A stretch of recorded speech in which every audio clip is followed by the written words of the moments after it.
What's up, everybody? We're going to be opening up the Dogmeat Ever Loyal Commander deck. Precon just came out with the Fallout set in Universes Beyond. If you haven't checked that out, we're going to open up the deck and see what's inside and what could possibly use some upgrades or see what the deck plays like, that kind of thing. I won't be testing it, but I will just be going over some of the cards and what is in the deck. All right, so without further ado, let's open up the deck without spilling the cards all over the place. All right, so it looks like we have our commander, Dogmeat Ever Loyal. When it enters the battlefield, mill 5 cards, then return an aura or equipment card from your graveyard to your hand, which is really good. So you can pack your deck full of really nice auras or equipments. You can even throw something that gives it protection. I know Dogmeat's going to be a good target for removal, so adding a sword that gives it some sort of protection, like a sort of feast and famine, if you have some of the more EDH expensive cards, or giving it something that equivalent. You don't have to spend that much money and get some really good protection equipments or auras. Whenever a creature you control that's enchanted or equipped attacks, create a junk token, which is going to be awesome because we can also get a lot of tokens on the field for Nuka-Cola vending machine, other things like that you want to throw in the deck. Our Academy Manufacturer with our other Precon that we just opened recently. And it looks like these two decks could potentially create like a really cool synergy. So we've got Preston Garvey, Minuteman, which is your other cool commander potential for this deck, since it runs the same colors. At the beginning of this combat on your turn, create a green aura enchantment token named Settlement, attached to up to 1 target land you control. It has enchant land, and enchanted land has tap, add 1 mana of any color. Whenever Preston Garvey Minuteman attacks, untap each enchanted permanent you control. So you're just untapping lands and getting more stat like auras. That's really, really cool. I think I would also be tempted to play Preston Garvey and annoy my opponents. We've got Brotherhood Outcast. Really cool. I know there's going to be some really cool reprints, but with that Fallout artwork, which is going to be really cool. Commander Sophia Daguerre. So I haven't played Fallout, so if I mispronounce anything, just be easy on me in the comments down below. I'm very sensitive. I'm a sensitive guy at heart, acquired mutation. I am not meant for the apocalypse. Nuclear fallout terrifies me. Crimson Caravaneer. That's why I chose the Dogmeat deck, because I would need a loyal companion to kind of help guide me through and do some scavenging, if you will. Ian the Reckless. See, this is what I'm talking about. I mean, I don't know how to deal with reckless impulse. I like to plan accordingly and figure out what I'm going to do, but I know if you're in a dire situation, people act a little reckless. Big Horner Rancher. See, I like this guy. This guy I can hang out with. He's got vigilance, add a number of green equal to the greatest power among creatures you control. So hopefully we build up Dogmeat so he can be that powerhouse. Breakdown, we got some instants now. Destroy a target artifact or enchantment, create a junk token. Yeah, let's create more junk. You know, like if you don't know, junk is an artifact with tap, sacrifice junk, exile the top card of your library, and you may play that card this turn. Activate only as a sorcery. So it only operates at sorcerer speed. However, that's really fun to have that extra card to play from the top of your deck. I've always loved things like Corlessa, it's like the Dragonborn Bard, where you get to reveal the top card and be able to cast that. That's insanely cool. Gunner Conscript. It's a human mercenary. Gains a +1/+1 for each aura and equipment attached to it. That's going to be really cool.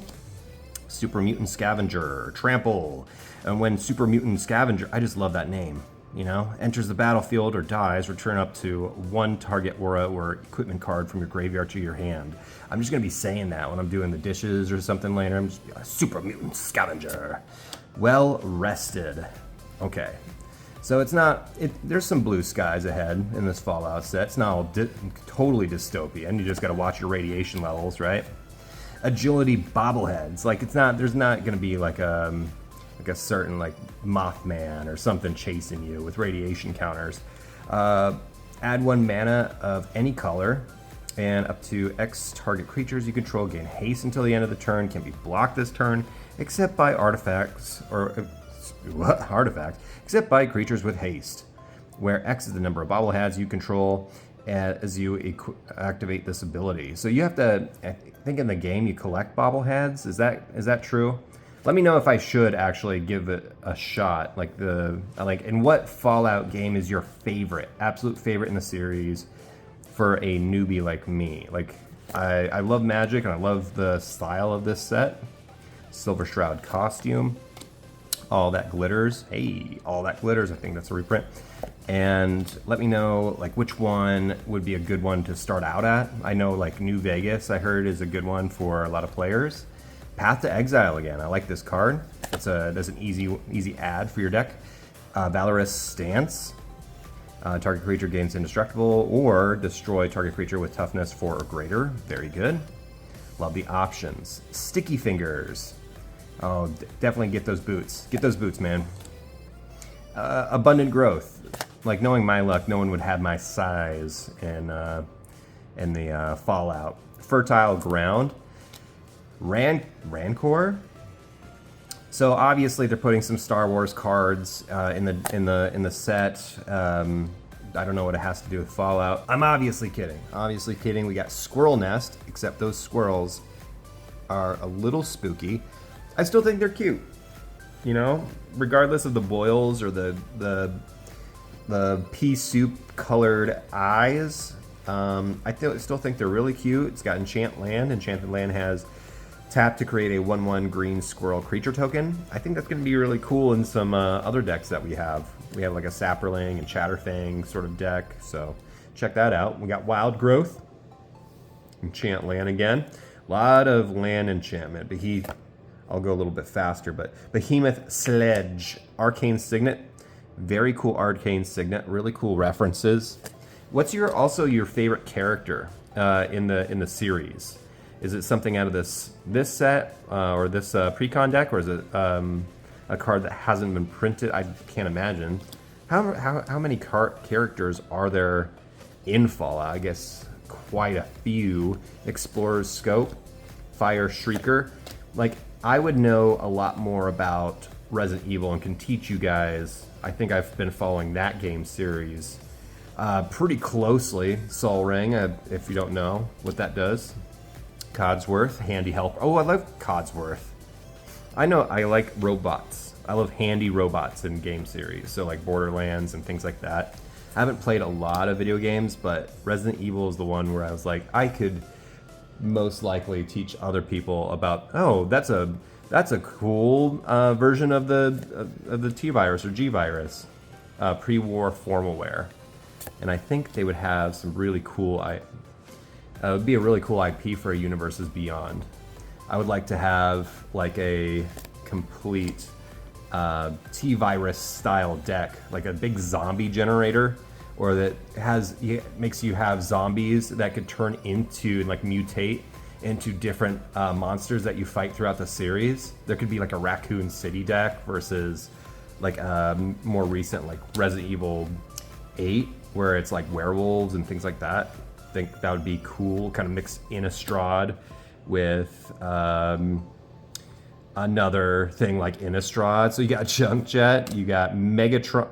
Oh, I thought it said Megatron's Fate. And I'm like, they're getting wild with the Universes Beyond now. Vault 21, House Gambit, Veronica, Dissident Scribe, Animal Friend. All the cards that I can think of that would help this deck are maybe a little expensive. Academy Manufacturer would be cool. The Nuka-Cola vending machine that comes in this series would be really nice. Strongback. Okay, I like Strongback. I know that you can get over encumbered in Bethesda games, or this one in particular. So Strongback really helps you carry all of your gear through the apocalypse. That's really cool. Almost Perfect. He is almost perfect. I love that armor. It's like a they actually just reprinted a Pure Steel Paladin, so you get that power armor and a few other equipment cards. Armory Paladin. Ooh, Kate, Cage Brawler. This is really cool. She looks like a complete beast. I would totally trust my whole body, soul, and brain with Kate. I think she knows what she's doing, or at least she's tough enough, you know? She's way tougher than I am. Cast Hand of Vengeance. Human Ranger. Really cool. A lot of vigilance stuff, a lot of combat stuff in this deck. Inventory management. Like, you want to buff your characters. You want to give them different little counters and status. Like, you want to give them things like haste and trample, indestructible for the turn. So definitely look at those cards. See what you have in your set. Maybe you have like, also maybe I have missed it, but maybe some card draw or things like Esper Sentinel if you hadn't managed to have one of those laying around. We all do, right, guys? Like 3-Dog Galaxy News DJ.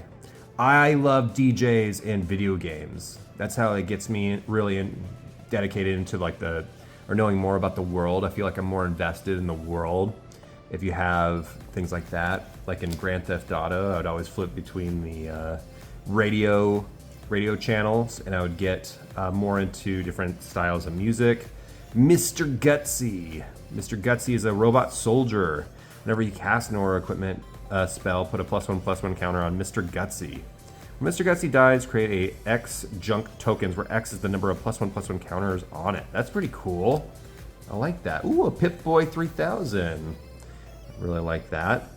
That's going to be really nice because you can pick sort your inventory, pick a perk.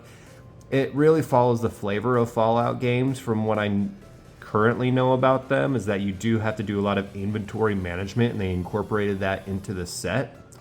And you also get perks, and you have to check your map a lot. So all these things are kind of represented on this and a lot of other cards. Okay, so we got Junktown. Got some lands now. We got Sunscorched Divide, Mantle of the Ancients. Ooh, Pure Steel Paladin. That's what I was talking about earlier. Definitely needed that. Single Combat. Is that Kate again? My God, look at those arms. Blasphemous Act. Very cool. Good to have that back. Chaos Warp. One of my favorite cards just of all time.